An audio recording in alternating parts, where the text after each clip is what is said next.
पहला टॉपिक हमारा क्या है? Cell membrane. सेल मेम्ब्रेन का ही दूसरा नाम क्या है? Plasma membrane. याद रखिएगा, सेल मेम्ब्रेन और प्लाज्मा मेम्ब्रेन दो चीजें नहीं होती हैं, होती एक ही चीज है। सेल वॉल और प्लाज्मा मेम्ब्रेन दो चीजें हो सकती है, लेकिन मेम्ब्रेन की बात हो तो प्लाज्मा मेम्ब्रेन और सेल मेम्ब्रेन दोनों क्या है? सेम है। इतना जरूर दिमाग में बैठा के रखिएगा, क्योंकि बच्चे जानते हैं कि सेल मेम्ब्रेन अलग है, प्लाज्मा मेम्ब्रेन अलग है और सेल वॉल अलग है। भाई सेल मेम्ब्रेन और प्लाज्मा मेम्ब्रेन ये दोनों चीज क्या है? सेम है, लेकिन सेल वॉल अलग है। अब देखो क्या बोल रहा है, कह रहा है कि सेल मेम्ब्रेन पहले तो हम जानते हैं कि कौन सा टॉपिक में पढ़ रहे हो तुम? यूकैरियोटिक का सेल मेम्ब्रेन के बारे में पढ़ रहे हो। अगर सेल वॉल की बात होती, अगर सेल वॉल आप पढ़ रहे होते तो किस सेल को पढ़ रहे होते? प्लांट का कि एनिमल का कि किसी और चीज का? अगर सेल वॉल के बारे में आप स्टडी करोगे तो आप किस चीज का पढ़ रहे हो? अरे दो ही टाइप के सेल आएंगे ना यूकैरियोटिक में भी। आप फंजाई तो यहाँ पढ़ोगे नहीं, प्रोटिस्टा तो पढ़ोगे नहीं, पढ़ क्या रहे हो? खाली यूकैरियोट। यूकैरियोट में हम क्या पढ़ रहे हैं? यहाँ पे एनिमल और प्लांट दो ही के बारे में पढ़ना है, या तो एनिमल सेल या तो प्लांट सेल। वो आपके एनसीईआरटी में दिया गया है, देख लीजिएगा। एनिमल सेल और प्लांट सेल में क्या डिफरेंट होता है तो आपको मालूम है। बेसिक डिफरेंट क्या है? सेल वॉल का, और क्या है? वैक्यूल का, और क्या है? क्लोरोफिल का, क्लोरोप्लास्ट का। सब चीजों का क्या है? ये तो डिफरेंट है। स्टोमाटा का, तो जो चीजें जहां पाई जाती है इतना तो ज्ञान है ना कि डिफरेंट बता पाओ। बेसिक डिफरेंट यही है प्लांट और एनिमल में, मतलब प्लांट और एनिमल के सेल में कि सेल वॉल प्रेजेंट कहाँ होता है? प्लांट सेल में, लेकिन एनिमल सेल में सेल वॉल प्रेजेंट नहीं होता। वहां पे क्या होता है? एनिमल सेल में सेल मेम्ब्रेन प्रेजेंट होता है, सेल वॉल नहीं होता। मतलब प्लाज्मा मेम्ब्रेन कह लो या तो सेल मेम्ब्रेन कह लो। आप कंफ्यूज नहीं होगे इन तीनों बातों को। अब देखो क्या कह रहा है, कह रहा है कि chemical study on human RBC show that the cell membrane is compose of a lipid bilayer protein और कार्बोहाइड्रेट। मतलब कह रहा है कि अगर आप ह्यूमन बॉडी में जाए उसके केमिकल रिएक्शन में, आपने केमिकल, वो तो एक तरह क्या है? केमिकल ही तो है, लिक्विड ही तो है। तो कह रहा है अगर आप ह्यूमन के बॉडी में जाए, केमिकल की स्टडी करें, केमिकल में भी किसकी स्टडी करें? आरबीसी की। जब आप आरबीसी की, आरबीसी मतलब रेड ब्लड सेल, डब्ल्यूबीसी मतलब व्हाइट ब्लड सेल, इतना याद रहेगा। तो कह रहा है कि अगर आप किसकी बात करें? आरबीसी को। अगर आरबीसी को आप देखेंगे तो आरबीसी में क्या दिखाई देगा? सेल मेम्ब्रेन दिखाई देगा। मतलब वहां वॉल प्रेजेंट नहीं होता है, वहां क्या है? मेम्ब्रेन प्रेजेंट है। तो कह रहे हैं कि जो मेम्ब्रेन होता है वो कंपोज होता है, मतलब बना होता है। किस किस चीजों से मिलकर बना होता है? तो किन किन चीजों से मिलकर बना होता है? लिपिड बाइलेयर का, प्रोटीन का और कार्बोहाइड्रेट का। तो याद रखिएगा, एक बहुत अच्छा क्वेश्चन बनेगा यहाँ से कि बताओ कि ह्यूमन की आरबीसी जो होती है किस चीज से कंपोज की गई है या किस चीज से कंपोज हुआ होता है? तो ऑप्शन में आपके पास तीन चीजें अगर दी हो, याद रखिएगा क्या लिखा गया है? Lipid bilayer. बाइलेयर याद रखिएगा, दो, मतलब ये क्या है? दो लिपिड बाइलेयर है। यहाँ पे हम आएंगे, देखेंगे इसकी बातें। पहले वहां के क्वेश्चन देखो। नीट में एक क्वेश्चन शायद पूछा भी गया है कि आरबीसी किस चीजों से कंपोज हुआ है। तो आरबीसी किस चीजों से कंपोज हुआ है? तो लिपिड बाइलेयर से, प्रोटीन से और कार्बोहाइड्रेट से। तो अगर आपसे पूछा जाए कि आरबीसी किस चीज से कंपोज हुआ है, अगर ऑप्शन दिया जाए आपको, मतलब चार ऑप्शन दिया जाए, पहला दिया जाए लिपिड बाइलेयर, दूसरा ऑप्शन दिया जाए आपको प्रोटीन, तीसरा ऑप्शन दिया जाए आपको क्या? कार्बोहाइड्रेट, और चौथा ऑप्शन दिया जाए ऑल ऑफ दिस। तो दिमाग में रखिएगा, चाहे ए एंड बी करके दे, ऑल ऑफ दिस करके दे, देगा तो उसी चीज से। तो याद रखिएगा आरबीसी किस चीज से कंपोज हुआ है, किस चीज से बना हुआ है, याद रहेगा। और इस पे क्या देखने को मिलता है? अगर एक क्वेश्चन पूछा जाए कि बताओ, मतलब आपसे पूछा जाए कि आरबीसी जो होता है, ह्यूमन की आरबीसी है, उस पे क्या एब्सेंट होता है? आपके पास ऑप्शन दिया जाए protein, lipid bilayer, cell membrane, cell wall.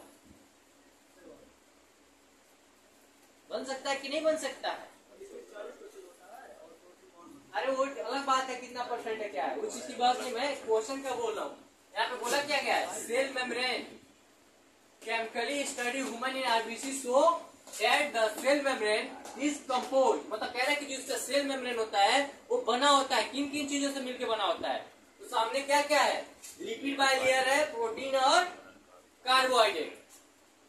तो वही मैं पूछा हूँ कि आरबीसी में क्या एब्सेंट होता है, मतलब क्या चीजें जो पाई नहीं जाती हैं। अगर ऑप्शन में दिया हो क्या प्रोटीन, कार्बोहाइड्रेट, सेल वॉल और सेल मेम्ब्रेन, किसको टिक करना चाहोगे? बोलो। जैसे हम पूछना चाहते हैं कैसे सेल वॉल कैसे एब्सेंट ह्यूमन है, इस वजह से क्या हुआ? यही लगाना चाहते हैं, ह्यूमन है इसलिए सेल वॉल एब्सेंट है। अरे यार इतना इजी क्वेश्चन में डाउट आ रहा है। नॉर्मली सेंटेंस भी बोल के जा रहा है तो वहां पे क्या देखने के लिए मिलेगा? सेल मेम्ब्रेन देखने के लिए मिलेगा। वहां पे तो बात ही नहीं कर रहा है सेल वाले की। अब ह्यूमन, स्पेशली ह्यूमन में, अब मैं बार बार बोल रहा हूँ कि ह्यूमन की आरबीसी है। आप समझ में आया क्वेश्चन? यही होता है, सिली मिस्टेक से आप ठीक करके आओगे। एक ही बताओ, प्लांट के अंदर आरबीसी पाई जाती है, ये तो तुम्हारे अंदर आना ही नहीं चाहिए क्वेश्चन। पहला क्वेश्चन तो आना ही नहीं चाहिए। आरबीसी की जब बात कर रहा हूं तो प्लांट के अंदर ब्लड पाया जाता है क्या? ये तो क्वेश्चन आना ही नहीं चाहिए कि सेल वॉल वाला मामला है। समझ में आया? ठीक है। अब अगला बोला है लिपिड का। कह रहा है कि लिपिड, लिपिड किस चीज का होता है? तो मेनली बताओ। फास्फोग्लिसराइड। ये क्या है? लिपिड का फॉर्मूला है, याद रखिएगा। यही आप केमिस्ट्री में पढ़ते हो। फास्फोग्लिसराइड के बारे में जो पढ़ते हो, यानी लिपिड के बारे में पढ़ते हो। किसमें पढ़ोगे ये? तो बायो मॉलिक्यूल्स में पढ़ोगे केमिस्ट्री में। आपने भी अगले चैप्टर में आएगा। मतलब बायो के भी अगला चैप्टर जो क्या है, इसके बाद वाला चैप्टर क्या है? बायो मॉलिक्यूल्स ही। इसके बाद वाला तो वहां भी ये क्या पढ़ोगे, इसका नाम आएगा। तो याद रखिए, लिपिड का दूसरे किस नाम से जानते हैं? तो फास्फोग्लिसराइड के नाम से जानते हैं। ये कह रहा है कि have of the outer place had an inner hydrophobic tell. मतलब कह रहा है कि जो फास्फोलिपिड होता है वो आउटर साइड पे क्या पाया जाता है? हेड पाया जाता है। देख रहे हो ना, दोनों के आउटर साइड पे क्या है? ये भी हेड है और ये भी क्या है? हेड है। लेकिन कह रहा है कि उसके इनर साइड पे क्या पाया जाता है? हाइड्रोफोबिक टेल पाए जाते हैं। ये क्या करते हैं? हाइड्रोफोबिक टेल का मतलब क्या होता है? आपने हाइड्रोफोबिया का नाम सुना होगा। अरे कुत्ता जब काट देता है तो रेबीज होता है। रेबीज में क्या होता है? इंसान के अंदर पानी से डरता है, उसको क्या बोलते हो? तो यहाँ क्या बोल रहा है? यहाँ क्या बोल रहा है? हाइड्रोफोबिया। कुछ दिमाग लगाना। आप जानते हो ना हाइड्रोफोबिया का मतलब क्या करेगा? ये वाटर को हीट करेगा। हीट मतलब भगाएगा, अंदर एंट्री नहीं देगा। आपने देखा होगा कि जब भी हम एक फाइट चीज को वाटर में डालते तो कभी भी डिजॉल्व नहीं होता है। क्या आप तेल डाल के पानी में घुला लोगे? तो वही चीज बोल रहा है यहाँ पे कि जो लिपिड होता है, लिपिड में आपने देखा होगा किसमें? सेल मेम्ब्रेन में। सेल मेम्ब्रेन में देखा होगा कि जो आउटर पार्ट होता है, मतलब आउटर पार्ट क्या होता है? हेड होता है। और इनर पार्ट क्या होता है? हाइड्रोफोबिक टेल होता है। इसीलिए तो ऐसा चेन है कि सबको परमिशन नहीं देता अंदर जाने के लिए। अब समझ में आया क्या बोल रहा हूँ? पुरानी बातें याद करो कि सबको परमिशन नहीं देता है अंदर जाने के लिए। जब हम प्राण में पढ़े थे थोड़ा बहुत। अरे जो सिलेक्टिवली परमेबल मेम्ब्रेन है ना, जिसको चाहेगा वो इसी को भेजेगा जो जरूरत की होगी। तो अब समझ में आया क्या है? ये लिपिड की बनी हुई है, लिपिड की दीवार है। लिपिड सब कोई क्रॉस नहीं कर सकता है। आपको भी आयल में डाल दे तो आप भी नहीं सर्वाइव कर पाओगे। सर्वाइव करने के लिए उस तरीके का क्या इसमें चैन लगे होते हैं, गेट लगे होते हैं। वही उनको परमिशन देते हैं भैया आपको इसी रास्ते से जाना है। कहीं पे एटीपी खर्च होगा, कहीं पे एटीपी नहीं खर्च होगा। इसी पे हम पढ़ेंगे क्या? एक्टिव ट्रांसपोर्ट और पैसिव ट्रांसपोर्ट। हमने पढ़ा था कि नहीं पढ़ा था? एक्टिव में क्या होता था? एनर्जी खर्च होता था। एक्टिव काम कौन कराता था? तो स्पेशल प्रोटीन काम कराता था। अरे स्पेशल प्रोटीन ही तो था जो ट्रांसपोर्ट करा रहा था एक जगह से दूसरे जगह। जब प्रोटीन एक जगह से दूसरे जगह किसी चीज को ट्रांसफर कराएगा तो एनर्जी खर्च होगी, किसी दूसरे की सहायता लोगे तो। अरे गाड़ी सब कर आपको जाना है यहाँ से, चाहे आपको पैदल ही जाना है यहाँ से, कहीं मान लो गोलघरी तक जाना है, तो क्या आपकी बॉडी से एनर्जी खर्च होगी कि नहीं होगी?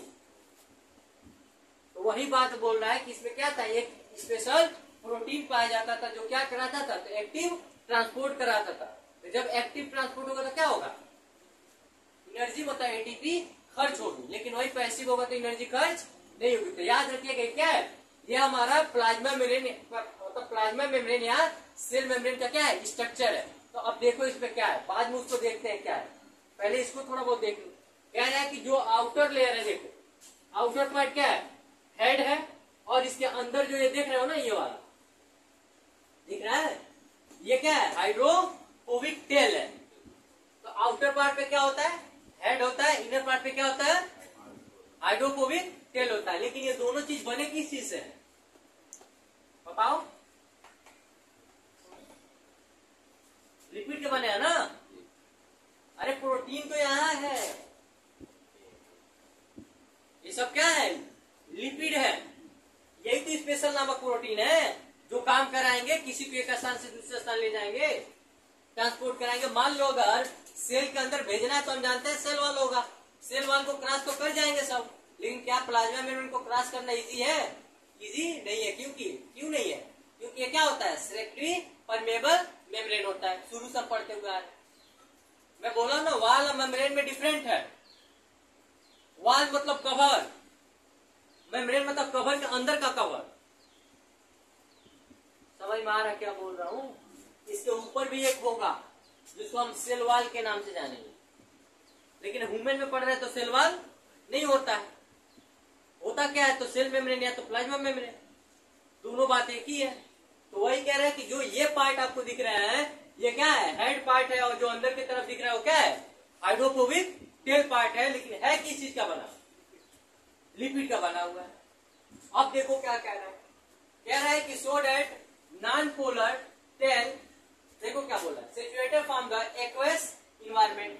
मतलब कह रहे हैं कि ये क्या है, इनके जो टेल है अंदर वाले, क्या बोला है यहाँ पे देखो, नॉन पोलर है, पोलर सॉल्वेंट नहीं है। पोलर किसको बोलते हैं, जो पानी में घुल जाए, नॉन पोलर जो पानी में नहीं घुले। केमिस्ट्री पढ़े हो, ये बात पढ़ाया था, पोलर और नॉन पोलर दोनों की बात चली थी। पोलर किसको बोलोगे, यहाँ पे तो कहानी ठीक है कि जो पानी में घुल जाए, जो ना घुले ना पोलर। अगर केमिस्ट्री के भी आपसे देखोगे तो क्या बोलोगे, आप पोलर किसको बोलते हैं, सेम में अटैच हो कि डिफरेंट में अटैच हो, जल्दी बताओ। में अटैच होगा तो पोलर होगा, हाँ, सेम में होगा तो नॉन पोलर होगा, डिफरेंट में होगा तो पोलर होगा, हाँ, सेम में होगा तो नॉन पोलर होगा। समझ में आया क्या बोल गया। केमिकल बॉन्डिंग में ये चीजें मैंने बताई थी। देखो ये मत सोचना कि बायो में केमिस्ट्री नहीं आती है, इसीलिए आप एमबीबीएस में जाते हो तो केमिस्ट्री का बहुत बड़ा रोल हो जाता है, क्योंकि हमारी पूरी बॉडी केमिस्ट्री पे निर्धारित है। हमारे बॉडी का हर एक पार्ट किसी न किसी केमिकल या किसी न किसी कंपाउंड से बना है। वो कंपाउंड क्या है, केमिस्ट्री के ही है, जिसको हम ऑर्गेनिक के नाम से जानते हैं, या इनऑर्गेनिक। कुछ सब्जेक्ट, कुछ मतलब कुछ ऐसी भी चीजें हमारे अंदर जो इनऑर्गेनिक है, कुछ ऐसे है जो ऑर्गेनिक। दोनों का मिक्सर है ना बॉडी में। अरे बायोमॉलिक्यूल्स पढ़ोगे तो आएगा कहानी, बताऊंगा ये क्या है, इनऑर्गेनिक है, ये क्या है, ऑर्गेनिक है। चलो वहां की बात वहां देखेंगे, फिलहाल तो यहाँ तक समझ ही गए होंगे। पोलर और नॉन पोलर में कोई किसी को पता है ऐसा कोई बात जिसको ना आता हो। पोलर मतलब वो होता है जो पानी में घुल जाए, चीनी पानी। नॉन पोलर का मतलब ऑयल और वाटर, बोल दो घुल जाएगा, नहीं घुलेगा, वही कहानी यहाँ बोल कह रहा है कि सो डेट नॉन पोलर टेल, मतलब कह रहा है कि ये अंदर का जो टेल है ये कैसा होता है, नॉन पोलर होता है। नॉन पोलर का मतलब क्या है, ये पानी के साथ संबंध नहीं बना सकता। समझ में आ रहा है, ये पानी के साथ संबंध। अरे आपने क्लीनिंग प्रॉपर्टी पढ़ा है डिटर्जेंट का, अरे यार तुम केमिस्ट्री भी नहीं से पढ़ के आए, अरे अगले साल पढ़े होगे, अरे 11-12 पढ़ के आए होगे, 9 पढ़े होगे, 10 पढ़े होगे, सब जगह तो बताए गए सोप और डिटर्जेंट के बारे में। उसका भी क्लीनिंग प्रॉपर्टी में यही होता है कि नीचे की तरफ हेड होता है, ऊपर की तरफ टेल होता है। तो क्या होता है, जो हेड पार्ट होता है, जो आपके कपड़े में मैल होता है, उससे क्या करता है, उसमें डिजॉल्व हो जाता है, उसमें घुल जाता है, उनको घुला लेता है। तभी तो आप पानी में डालते हो तो क्या होता है, जब सर्फ डालते हो, आप डिटर्जेंट डालते हो, तो आपके कपड़े पे जो मैल होता है वो क्या करता है, घुल जाता है। धीरे से रगड़ते तो छोड़ देता है, लेकिन उसका भी क्लीनिंग प्रॉपर्टी क्या होता है, जो हेड पार्ट होता है उस मैल को आपस में क्या करता है, घुला लेता है। और जो टेल पार्ट होता है वो पानी से हेड करता है, भागना चाहता है पानी से निकल के। तो इसीलिए तो जब खींचता है तो जब मैल होता है हेड पार्ट में चिपक जाता है, और जब खींचता है टेल अपने तरफ तो मैल क्या होता है, कपड़े से निकल जाता है। ये भी नहीं पढ़े होंगे, अच्छी बात है, केमिस्ट्री ऐसे पढ़ो। यहाँ के बायो के हिसाब से देखते हैं, यहाँ के बस इतना ही हिसाब है कि जो अंदर का टेल है वो नॉन पोलर होता है, वो किसी भी पानी के साथ संबंध नहीं रखेगा, किसी के साथ घुलेगा नहीं, इतना याद रहेगा। बाकी केमिस्ट्री की बात केमिस्ट्री तक छोड़ दो।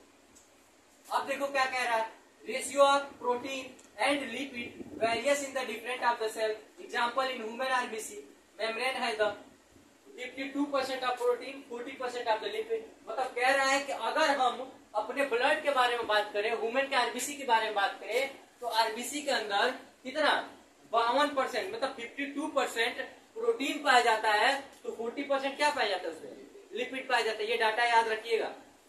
एक ह्यूमन आरबीसी में कितना 52% प्रोटीन पाया जाता है, तो 40% लिपिड पाया जाता है। इसीलिए मैं आपको एक क्वेश्चन बताया था कि आपको जब भी क्वेश्चन में आए कोई चीज किससे बना हुआ है तो आपको ना समझ में आए तो किसको टिक करना है, क्योंकि सबसे ज्यादा प्रोटीन का ही मिक्सर है हर जगह। समझ में आया? वैसे में आप तो ये डाटा याद रखिएगा, अगर डाटा पूछेगा तो याद होना चाहिए कि हमारे ह्यूमन के आरबीसी किस चीज से बना है, उसमें कितना परसेंट प्रोटीन है, कितना परसेंट लिपिड है, तो याद होना चाहिए। प्रोटीन कितना है 52%, तो लिपिड कितना है 40%। अब देखो क्या बोल रहा है, बेस ऑन द इजी आप देखो extension of the membrane protein are the two type. मतलब कह रहा है कि हम अगर सेल मेम्ब्रेन की बात करें तो सेल मेम्ब्रेन में भी प्रोटीन दो टाइप के पाए जाते हैं। पहला होता है इंटरनल प्रोटीन, दूसरा होता है पेरिफेरल प्रोटीन। अब देखो इंटरनल मतलब क्या होता है अंदर, पेरिफेरल मतलब क्या होता है साइड की तरफ, पेरिफेरल मतलब क्या होगा साइड की तरफ ही तो होगा। तो यहाँ बोली कह रहा है, मीनिंग ही बता के जाएगा कि प्रोटीन कहाँ पाया जा रहा है। तो सेल मेम्ब्रेन में क्या बोल रहा है इंटरनल प्रोटीन, मतलब ये सेल मेम्ब्रेन के अंदर वाले पार्ट पे ये प्रोटीन पाया जाता होगा। लेकिन वही बोला है पेरिफेरल, पेरिफेरल मतलब क्या साइड पे पाया जाता होगा। तो यहाँ पे क्या बोल रहा है इंटरनल प्रोटीन कहाँ पाया जा रहा है सेल मेम्ब्रेन के बीच में पाया जा रहा है, मतलब अंदर की तरफ पाया जा रहा है। लेकिन पेरिफेरल प्रोटीन देखो कहाँ पाया जा रहा है सेल के बाहरी हिस्सों पे पाया जा रहा है। कोई दिक्कत है यहाँ तक? ये क्वेश्चन नीट पे पूछा जा चुका है, और एक क्वेश्चन फिगर पे पूछा गया था, दिया था कि जो येलो येलो कलर का दिख रहा है ये है क्या।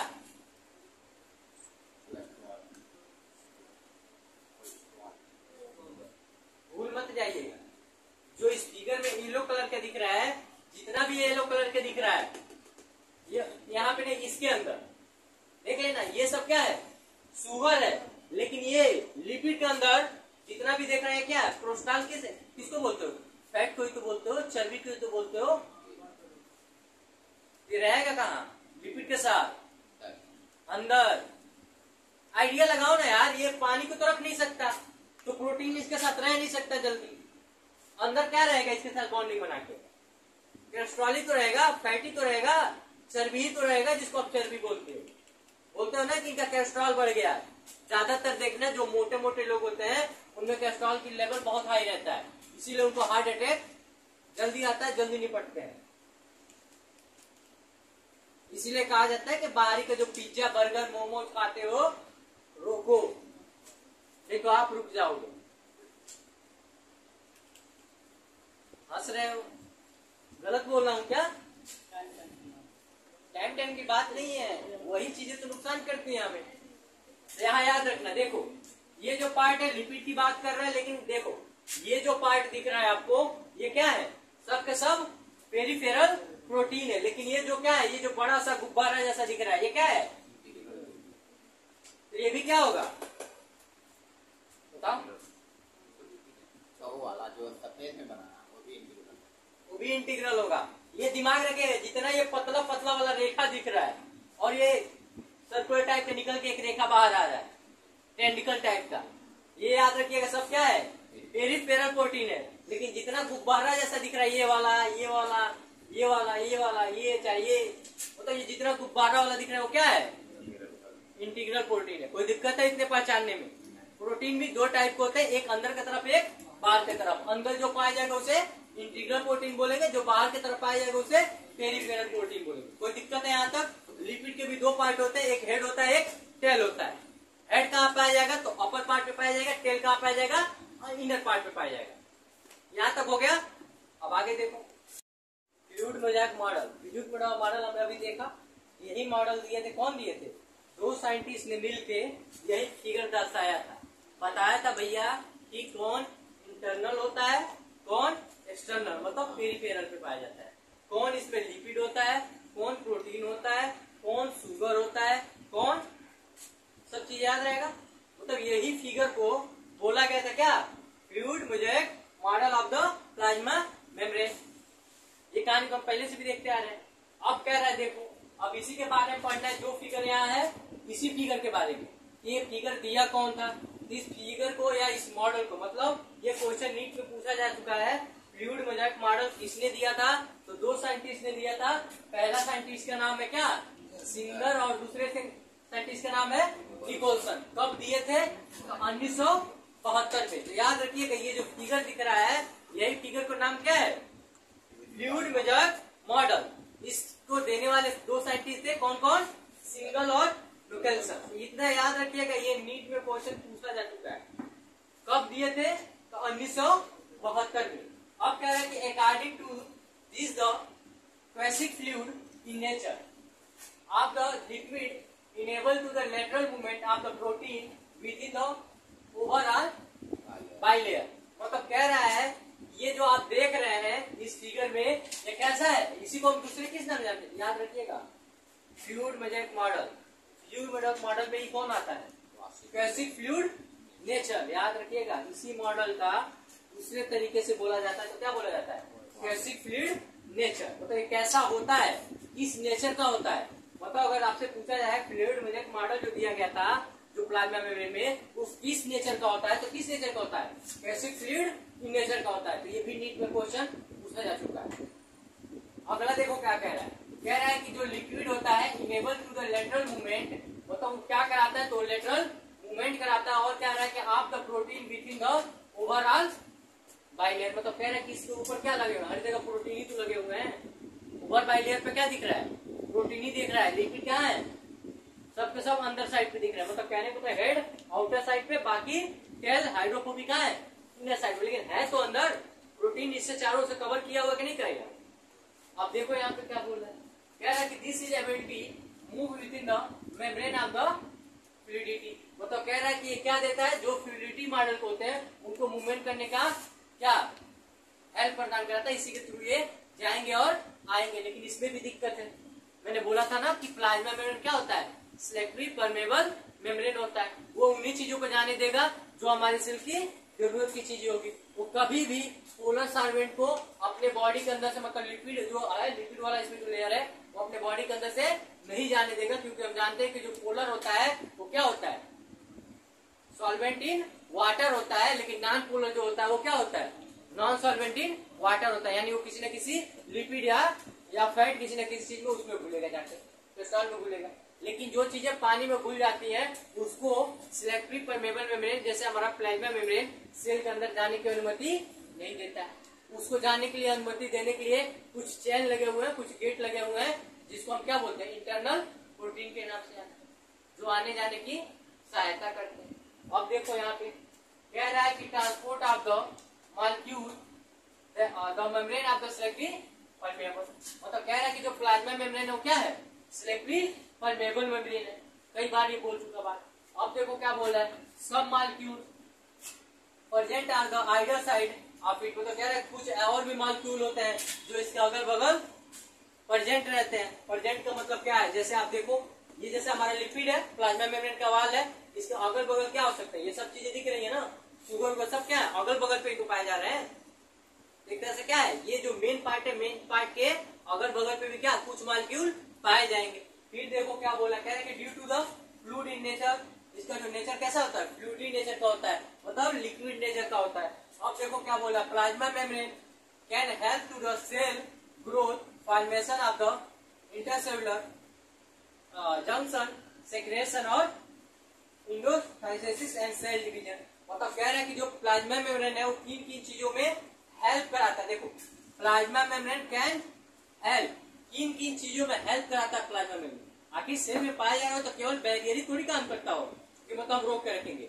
हम सिलेक्टेबल परमेबल इंसान है तो हम किसी को जाने नहीं देंगे, जिसको परमिशन मिलेगा वही जाएगा, उतना ही थोड़ी कराएगा, और भी तो काम है। तो और क्या काम है इसका और क्या काम है, सेल को रोक भी कराता है, और क्या करता है, intercellular formation of the intercellular junction, मतलब दो सेल के बीच में दूरी भी, गैप भी दिखाता है भाई, उनको की ज्यादा क्या रिडक्शन ना हो, मतलब आपस में रैप्चर ना हो जाए दब के, ये भी हेल्प कराता है। और क्या है, सिक्रेशन, कुछ चीजों को मतलब सेक्रेट भी करता है, बाहर भी निकालता है अपने बॉडी से। फिर कह रहा है कि इंडोसाइटोसिस होता है, कुछ चीजों को इंगल्फ भी कर जाता है, खा भी जाता है, कुछ से क्या है सेल डिवीजन भी कराता है। मतलब कहने का मतलब जो हमारा सेल मेम्ब्रेन है क्या क्या कराता है, तो ग्रोथ का उसमें देखने को मिलेगा, इंटरसेलुलर जंक्शन देखने को मिलेगा, सिक्रेशन देखने को मिलेगा, साइडो इंडोसाइटोसिस देखने को मिलेगा, और सेल डिवीजन ईटीसी को तो और भी चीजें देखने के लिए मिल सकते हैं। अब कह रहा है कि टाइप ऑफ ट्रांसपोर्ट, कह रहा है कि मतलब ट्रांसपोर्ट कितने टाइप को हो सकते हैं, तो ट्रांसपोर्ट भी दो टाइप को होता है, पहला हमारा पैसिव, दूसरा है एक्टिव। अभी मैंने बोला था कि पैसिव में हम क्या करते हैं, विदाउट एटीपी खर्च करके चल लेते हैं, मतलब काम कर लेते हैं। जैसे आपके टंकी में अगर एग्जांपल देना चाहूँ तो अगर आपके छत के ऊपर टंकी लगी है तो आप टोटी खोलते हो तो इजी से पानी गिर जाता है, आपने कोई एनर्जी नहीं यूज किया, बस टोटी खोला पानी गिरना स्टार्ट। लेकिन जब टंकी के पानी खत्म हो जाती है, जब टंकी को भरना होता है तब क्या करते हैं, मोटर को चालू करते हैं। मोटर को कौन सी एनर्जी चाहिए, इलेक्ट्रिकल एनर्जी चाहिए, तो भी क्या है एनर्जी हम खर्च किए ना कोई एनर्जी खर्च किए भरने के लिए। तो वही कह रहा है, अगर मान लो तुम किसी पहाड़ पे चढ़े हो, नेपाल से साइड से आप ही लो, एक आदमी पहाड़ पे चढ़ गए हो, पहले हम वहां से धक्का दे दें, उतरने में कोई दिक्कत होगी, आराम से चले आओगे नीचे। वो अलग बात है बचेंगे कि नहीं बचेंगे, हड्डियां सही रहेंगी कि नहीं रहेंगी, लेकिन आने में दिक्कत तो नहीं होगी, लेकिन चढ़ने में कितनी दिक्कत होगी। तो चढ़ने में आपने क्या किया, किसी न किसी एनर्जी का यूज किया, लेकिन वहां से उतरने में डायरेक्ट धक्का मारो सीधे नीचे लैंडिंग हो जाएगी। वही कहानी है, जो पैसिव होता है वो इजी मेथड होता है, उसमें कोई भी एनर्जी खर्च नहीं होती है। मतलब जो पैसिव ट्रांसपोर्ट होगा, इसमें जो कोई भी मालिक्यूल होगा, जो पैसिव ट्रांसपोर्ट के मालिक्यूल होंगे, इसमें से आते जाते रहेंगे, उनको कोई भी एनर्जी की या किसी के हेल्प की जरूरत नहीं है। लेकिन वही कह रहा है एक्टिव, अगर एक्टिव वाले जिसको क्या प्लाज्मा में रोक के रख रहा है, कह रहा है कि भैया हम आपको अंदर नहीं जाने देंगे, तो ये क्या करेगा, कोई ना कोई एनर्जी खर्च करेगा। एनर्जी खर्च किसके पास करेगा, आएगा कहेगा इंटरनल प्रोटीन से, भैया हमें भी क्रॉस करा दो। ये नदी है, नदी सब कोई क्रॉस नहीं करा सकता। नदी का मतलब देखो दो रास्ते हैं यहाँ पे, या तो आप नदी को तैर के निकल जाओ, या तो ये मान लो क्या जगह जगह पुल बने हुए हैं नदी में, तो सबसे इजी रहता है कि तैर के निकल जाओ, पुल की सहायता ही ना लो। अरे पुल बनाने में एनर्जी खर्च होगा ना, तो तैर के निकल जाओ डायरेक्ट, अगर पानी में एंट्री करके निकल जा पाओ तो। मतलब तैरने का मतलब नहीं, मतलब कहने को तो उसमें उतरो और निकल जाओ। तो ऐसा करोगे तो किसमें जाओगे, पैसिव में, कोई एनर्जी की जरूरत नहीं है। लेकिन मान लो नदी में भी एक कैपेसिटी है और ये खासियत है भाई वो सबको आने जाने नहीं देगा, उसके लिए भी क्या है, एक पूल बनाया गया है जिसमें एनर्जी खर्च होता है। उस पूल का क्या नाम है, इंटरनल प्रोटीन। तो अब क्या करेगा, वो मालिक्यूल जो प्लाज्मा मेम्ब्रेन को डायरेक्ट क्रॉस नहीं कर पा रहा होगा, विदाउट एनर्जी नहीं क्रॉस कर पा रहा होगा, कहाँ आएगा, इंटरनल प्रोटीन के पास आएगा। जब यहाँ आएगा तो ये ट्रांसपोर्ट आएगा, तो क्या करेगा, कहेगा भैया हमें एनर्जी की जरूरत है, मतलब कुछ दूर तो क्रॉस करा। समझ आया। तो वही चीज है जो पैसिव है, पैसिव में कोई भी एनर्जी खर्च नहीं होता है, लेकिन एक्टिव में क्या होता है, एनर्जी खर्च होता है। अब देखो पैसिव में भी क्या होता है, सिंपल डिफ्यूजन और ऑस्मोसिस, दो चीजें देखने के लिए मिलती है। सिंपल डिफ्यूजन हम उसे बोलते हैं जो नेचर में डायरेक्टली हो, जिसपे आपका कोई भी रोल ना हो। समझ में आ रहा है। ऑस्मोसिस जिसमें वाटर मॉलिक्यूल का ऑस्मोसिस हो रहा है, उसमें भी कोई एनर्जी की जरूरत नहीं होती है। तो ऑस्मोसिस में आता है एक फैसिलिटेटेड डिफ्यूजन। याद रखिएगा, मन करे तो लिख लीजिएगा कापी पे। इसके भी कितने टाइप, दो टाइप, सिंपल डिफ्यूजन और ऑस्मोसिस। सिंपल डिफ्यूजन तो जो नॉर्मली नेचर करा रहा है, पहाड़ से पानी गिर रहा, आप गिराने जा रहे हो क्या उसको, या जो हमारे बॉडी में कुछ ऐसी भी चीजें जो अपने आप, मतलब इसमें भी कोई ऐसी चीज होगी जो अपने आप हो रही होगी, नेचर करा रहा होगा। कुछ ऐसा भी होगा जो हमारी प्रोटीन करा रही है ना कहीं ना कहीं से। तो वही चीजें बोल रहा है कि जो हमारा पैसिव ट्रांसपोर्ट होगा, पैसिव ट्रांसपोर्ट भी दो टाइप का होगा, एक सिंपल होगा, एक ऑस्मोसिस होगा। ऑस्मोसिस में भी कौन सा डिफ्यूजन देखने को मिलेगा, तो फैसिलिटेटेड डिफ्यूजन। तो अब याद रखिएगा कि जो पैसिव होता है विदाउट एनर्जी, मतलब विदाउट एटीपी खर्च करके कराता है, लेकिन उसमें भी दो लोग आते हैं, सिंपल और ऑस्मोसिस। और फैसिलिटेटर, ये 3 का नाम आए तो आप जान जाइएगा ये विदाउट एनर्जी वर्क करते हैं। लेकिन हमारे बॉडी में आता है एक्टिव ट्रांसपोर्ट की बारी। जब हमारे बॉडी के अंदर एक्टिव ट्रांसपोर्ट की आती है तो उसमें एक अच्छा सा एग्जांपल दिया गया है सोडियम पोटेशियम पंप। मतलब जो हमारा एक्टिव ट्रांसपोर्ट होता है उसमें मॉलिक्यूल्स को ट्रेवल कराया जाता है, याद रखिएगा, मॉलिक्यूल्स को ट्रेवल कराया जाता है। उसमें भी एग्जांपल कौन सा दिया गया है, सोडियम पोटेशियम पंप। तो याद रखिएगा सोडियम पोटेशियम पंप कौन सा है, एक्टिव ट्रांसपोर्ट है, पैसिव नहीं है। यहां तक समझ में आया। फ्लूइड मोजेक मॉडल भी समझ में आया। कौन दिए थे, सिंगल एंड रोबर्सन साहब ने कब दिया था, 1972 में, मतलब 1972 में अंग्रेजों के लिए। ठीक है यहाँ तक। अब आगे देखेंगे हम सेल वाल। देखो ढक्कन खोलिए।